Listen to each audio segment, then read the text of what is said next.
السلام علیکم student 10 class. آج ہم سورۃ الرعد پڑھنے جا رہے ہیں۔ آپ کو میں ہر ویڈیو میں یہ بات ضرور کہتا ہوں، یہ آپ نے سمجھنی ہے کہ سب سے پہلے کسی بھی سورت کا تعارف نہیں چھوڑنا آپ نے، اس لیے بورڈ کے اندر اکثر بیشتر جو ہے تعارف آ جاتا ہے، اس لیے آپ نے تعارف نہیں چھوڑنا۔ دوسرے نمبر پر مضامین نہیں چھوڑنے آپ نے، یہ دونوں لونگ ہیں۔ کبھی تعارف لونگ کی صورت میں ہوتا ہے، آپ نے تفصیل سے لکھنا ہوتا ہے، وہاں بھی لکھا ہوتا ہے تعارف کو تفصیل سے لکھے، صورت کا تعارف تفصیل سے لکھے، تو آپ کو تفصیل سے لکھنا پڑتا ہے، تو یہ لونگ ہے۔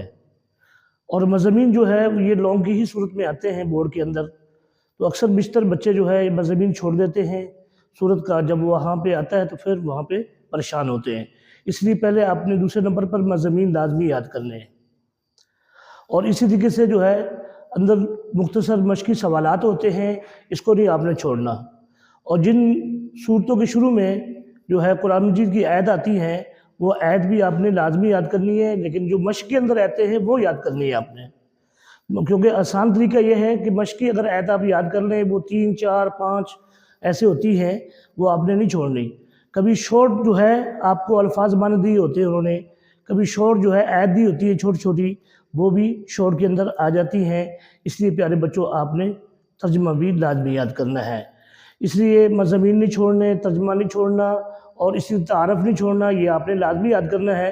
آگے مختصر سوالات، اب وہ بچے جو کمزور ہیں وہ شارٹ اور ترجمے کو یاد کر لیں، انشاءاللہ جو ہے ان کے لیے آسانی ہو جائے گی۔ اور تیسرے نمبر پر ہے معروضی۔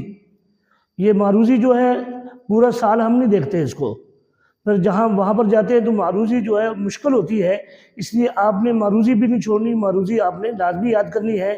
اگر اس کے علاوہ جو کتاب کے اندر معروضی ہے، اگر اضافی معروضی اگر آپ کے پاس اپ ٹو ڈیٹ ہے یا کوئی بھی کتاب ہے اس میں اضافی ہے، تو وہ بھی آپ لازمی دیکھ لیں۔ جتنی معروضی آپ دیکھی ہوگی آپ کو آسانی ہو جائے گی۔ یہاں پر پہلے دیکھیے ہم نے یہاں پر تعارف بیان کیا ہے بورڈ کے اندر، جو ہے یہ تعارف آپ نے نہیں چھوڑنا، یہ لازمی یاد کرنا ہے۔ یہ سورۃ الرعد ہے، یہ قرآن مجید کی 13ویں سورت ہے اور 13ویں پارے سے شروع ہو رہی ہے۔ اس میں 6 رکوع اور 43 آیات ہیں۔ یہ مدینہ منورہ میں نازل ہوئی۔ اس کا نام اس آیت کے نمبر 13 سے ماخوذ ہے۔ رات سے مراد بادلوں کی گرج ہے جو اللہ کی حمد کے ساتھ تسبیح کرتی ہے، اور فرشتے بھی اس کے خوف سے تسبیح بیان کرتے ہیں، یہ اس کا تعارف ہے۔ اب بعض روایت کے اندر آتا ہے کہ رات فرشتے کا نام ہے، اور یہ جو فرشتہ ہے یہ بادلوں کو ہانکتا ہے۔ تو بہرحال یہاں پر جو ہے یہاں بتایا ہے کہ یہ رات بادلوں کی گرج کو کہا جاتا ہے، اور اسی طرح فرشتے بھی یہ اللہ کی حمد و تسبیح بیان کرتے ہیں، بادل بھی اسی طریقے سے فرشتے بھی اللہ کے خوف سے تسبیح بیان کرتے ہیں۔ تو پیارے بچوں یہ تعارف ہے، یہ آپ نے نہیں چھوڑنا۔ آگے دیکھیے مختصر مشقی سوالات۔ اب یہاں پر جو ہے ہم نے 3 سوال دیے ہیں، اور تینوں سوال جو ہے بہت اہم ہیں، اس لیے آپ نے نہیں چھوڑنا، اور یہ مشق والے ہیں، اور مشق والے ہی یاد کرنے آپ نے زیادہ سوال۔ اہل ایمان کی 2 صفات بیان کریں۔ نمبر 1 وعدہ پورا کرتے ہیں، نمبر 2 صلہ رحمی کرتے ہیں۔ یہ دونوں جو ہے اہل ایمان کی صفات ہیں، یہ آپ نے یاد رکھنا ہے۔ مختصر سے سوال ہے۔ سوال نمبر 2 ہے اللہ نے نبی کی زبان سے جو اعلان کروائے ان میں سے 3 لکھیں۔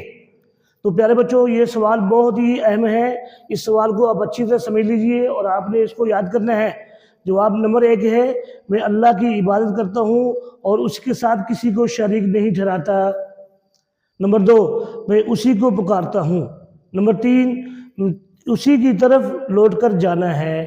یہ 3 جو ہے وہ اعلان ہے جو نبی نے اپنی زبان سے کیے ہیں، تو لہذا یہ آپ نے یاد کرنا ہے۔ اگر سوال نمبر 3 ہے سورۃ الرعد کا مرکزی موضوع بیان کریں۔ اب میں نے آپ کو بتایا تھا کہ جو ہے مضامین آ جائیں، مرکزی موضوع آ جائے، یا آپ نے لازمی دیکھنا ہے، یہ لازمی طور پہ آتے ہیں۔ سوال نمبر 3 ہے سورۃ الرعد کا مرکزی موضوع، تو جواب ہے اللہ کی قدرت کاملہ، کامل علم اور رسالت کے تقاضوں کا بیان ہے۔ تو پیارے بچوں یہ آپ نے سوال نہیں چھوڑنا، یہ بھی یاد کرنا ہے۔ آگے چلے جائیے، درست جواب کا انتخاب کریں۔ میں نے بتایا ہے کہ معروضی آپ نے زیادہ سے زیادہ حل کرنی ہے۔ یہاں پر معروضی دیکھ لیجیے، کچھ تھوڑی سی ہم نے دی ہے نمونے کے طور پہ، باقی معروضی کتاب کے اندر جتنی ہے وہ بھی یاد کرنی ہے، اور اگر کوئی اپ ڈیٹ ہے آپ کے پاس اس میں اضافی معروضی موجود ہے تو وہ بھی آپ دیکھ لیں۔ تو سوال نمبر 1 ہے، درست جواب کا انتخاب کریں۔ رات سے کیا مراد ہے؟ بادلوں کی گرج، ہواؤں کا شور، سرخ آندھی۔